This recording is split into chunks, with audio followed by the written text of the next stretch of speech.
Proverbs 3:5 tells us to trust in the Lord with all our hearts and not to lean on our own understanding. Now, that verse is really easy to say, but it sure is hard to practice, right?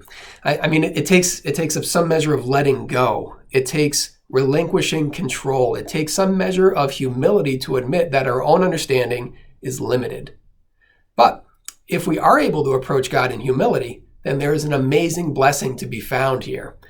We end up with access to learn from the wisdom of the Lord. Now, in life, we could learn from our own mistakes, we can learn from the mistakes of others, or we can trust somebody who knows what they are doing. Well, God, He certainly knows what He is doing.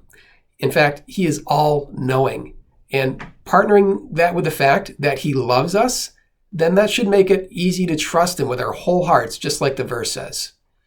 But it isn't always easy to trust the Lord, is it? Sometimes in His wisdom, He leads us down paths that we do not want to go. And that's where our trust is truly tested. That's where what is inside is revealed. Do we start to pull back? Do we start to lean on our own understanding? Or do we just go for it and fully rely on God? If we find ourselves not trusting fully, we are caught in the in-between. And that's what it is to be double-minded.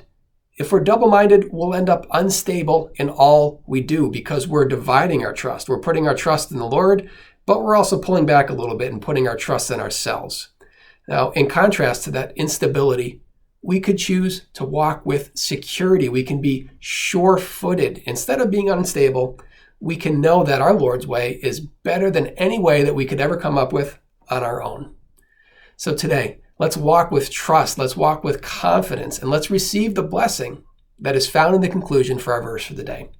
It says, if you trust in the Lord with all your heart and lean not on your own understanding, then He will make your paths straight. The Lord's wisdom, the Lord's understanding is what keeps us on that straight path of life. So be sure to walk in it today. May God bless you as you do.